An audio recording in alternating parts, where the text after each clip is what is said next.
Assalamualaikum warahmatullahi wabarakatuh. Perkenalkan, nama saya Rezita Gairnisa dengan standbook J1A118064. Di sini saya akan menjelaskan mengenai rapid test dalam COVID-19.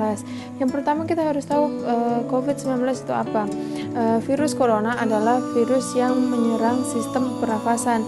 Sedangkan penyakit yang diakibatkan atas infeksi virus ini disebut COVID-19. Virus corona biasanya menyebabkan gangguan ringan sampai berat pada sistem pernafasan seperti infeksi paru-paru yang berat hingga menyebabkan kematian. Lalu apa itu rapid test? Rapid test adalah metode awal untuk mendeteksi tubuh seseorang apakah memiliki antibodi, yaitu IgM dan IgG yang diproduksi oleh tubuh itu sendiri. Antibodi tersebut terdapat di tubuh seseorang apabila orang tersebut pernah terpapar oleh virus corona. Dengan kata lain, jika terdapat antibodi tersebut di dalam tubuh kita, berarti virus corona pernah memasuki tubuh kita. Namun antibodi tersebut pembentukannya memerlukan waktu, bahkan bisa sampai beberapa minggu.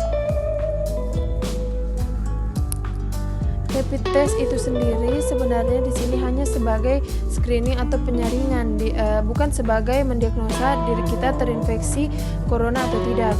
Untuk mengetahui kita terpapar atau tidak, dibutuhkan yang namanya uji polymerase chain reaction atau PCR. Tes itu bisa mendeteksi diri kita terpapar corona atau tidak tanpa harus mentes antibodi tersebut ada di diri kita atau tidak.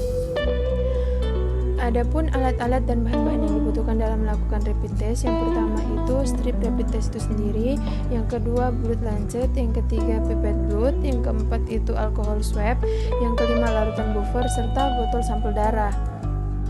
Nah, para tenaga medis juga memerlukan dan wajib menggunakan APD seperti berikut ini. Lalu siapa saja orang-orang yang bisa melakukan rapid test? Dalam hal ini dikategorikan menjadi 3 golongan. Yang pertama yaitu kategori A. Yang termasuk kategori A di sini adalah orang-orang yang memiliki resiko besar untuk terkena COVID seperti PDP, ODP, keluarga, tetangga, masyarakat sekitar, pegawai rumah sakit yang terdapat pasien coronanya.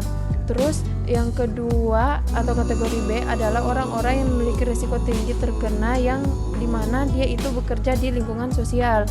Terus yang ketiga atau kategori C adalah orang-orang yang memiliki gejala seperti gejala COVID dan telah memiliki surat keterangan untuk melakukan rapid test dari ahli kesehatan, bukan orang-orang yang melakukan self diagnosis atau diagnosis sendiri.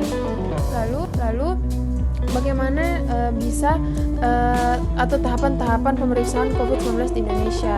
Di Indonesia sendiri terdapat 3 tahapan dalam melakukan tes COVID-19. Yang pertama itu Anda harus mendatangi fasilitas kesehatan seperti rumah sakit, klinik, atau puskesmas yang sudah disediakan.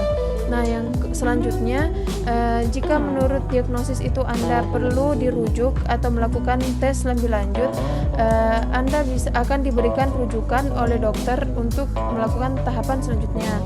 Nah, tahap terakhir, jika memang Anda itu tergolong ODP atau PDP, di Indonesia sendiri sudah tersebar 132 rumah sakit yang menjadi rumah sakit rujukan untuk penanganan COVID-19. Lalu bagaimana sistem analisis hasil RDT COVID-19? RDT ini untuk mendeteksi timbulnya antibodi seseorang terhadap virus corona tersebut yang diketahui melalui sampel darah yang telah diperiksa. RDT COVID-19 ini mampu mendeteksi munculnya antibodi tersebut pada diri seseorang yang telah terpapar selama 7-14 hari atau bahkan lebih, tergantung sistem imun dalam tubuh orang tersebut, dengan atau tanpa munculnya gejala dari COVID-19 itu sendiri. Hasil rapid diagnosis test dapat diketahui selama 10 atau 15 menit setelah tes dilakukan. Jadi itu tadi penjelasan saya mengenai pengertian COVID, apa itu rapid test, bagaimana sistematikanya, alat apa saja yang digunakan, serta siapa-siapa saja orang yang bisa untuk melakukan rapid test. Terima kasih telah menonton video ini. Lebih dan kurangnya mohon dimaafkan. Wabillahi taufiq wal hidayah. Wassalamualaikum warahmatullahi wabarakatuh.